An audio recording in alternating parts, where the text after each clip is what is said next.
بسم اللہ الرحمن الرحیم۔ شروع اللہ کے نام سے جو بڑا مہربان نہایت رحم والا ہے۔ السلام علیکم پیارے بچوں، کیسے ہیں آپ؟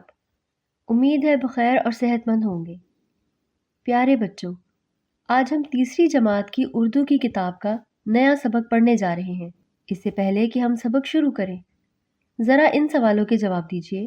ہمیں کس نے پیدا کیا ہے؟ نمبر 2، اللہ نے ہمیں کون کون سی نعمتیں دی ہیں؟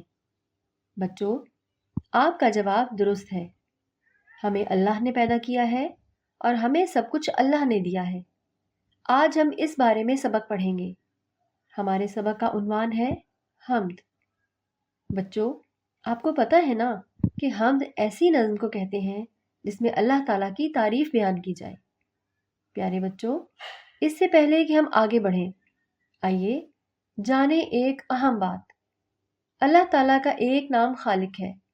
خالق کا مطلب ہے پیدا کرنے والا۔ بچوں، سبق پڑھنے سے پہلے آپ کو کچھ اہم الفاظ کے معنی بتاؤں گی تاکہ سبق کا مطلب سمجھنے میں آسانی رہے۔ گلشن، باغ، خوش رنگ، خوبصورت رنگوں والا، مہربانی، رحم دلی، کرم، شے، چیز، اجالا، روشنی، نگہبان، محافظ۔ الفاظ کے معنی سمجھنے کے بعد آئیے سبق شروع کرتے ہیں۔ سبھی کچھ خدا کا بنایا ہوا ہے، یہ گلشن اسی کا لگایا ہوا ہے۔ یہ خوش رنگ پھول اور پھل پیارے پیارے، یہ دن اور سورج، یہ چاند اور تارے، یہ آگ اور مٹی، ہوا اور پانی، سبھی کچھ خدا ہی کی ہے مہربانی۔ ہر ایک شے پہ میرے خدا کی نظر ہے، وہ سب جانتا ہے، اسے سب خبر ہے۔ پیارے بچوں، یہاں پر ذرا ٹھہریے، میں آپ سے ایک سوال کرتی ہوں تاکہ پتہ چلے کہ آپ سبق توجہ سے سن رہے ہیں یا نہیں۔ سوچئے اور بتائیے، سب کچھ کس نے بنایا ہے؟ جی ہاں، آپ کا جواب درست ہے، سب کچھ اللہ تعالیٰ نے بنایا ہے۔ اجالا ہو یا چھا رہا ہو اندھیرا، ہے اس کی نظر میں ہر ایک کام میرا۔ نگہبان انسان حیوان کا ہے، وہ جاندار و بے جان سب کا خدا ہے۔ پیارے بچوں، آپ کی توجہ سبق کی طرف ہے نا؟ اچھا تو پھر سوچئے اور بتائیے، انسان و حیوان کا خدا کون ہے؟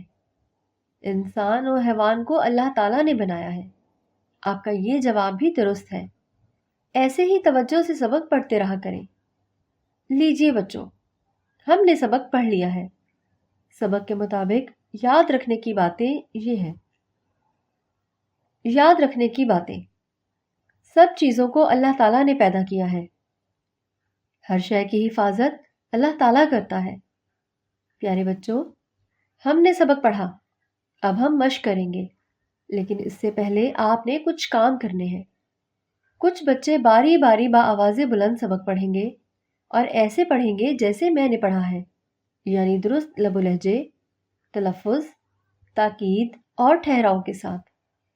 جب چند بچے پڑھ لیں گے تو سب بچوں نے خاموشی سے سبق کا مطالعہ کرنا ہے اور سبق سمجھنا ہے۔ جہاں مشکل پیش آئے گی تو استاد صاحب آپ کی مشکل حل کر دیں گے۔ اس کے بعد ہم مشق کریں گے۔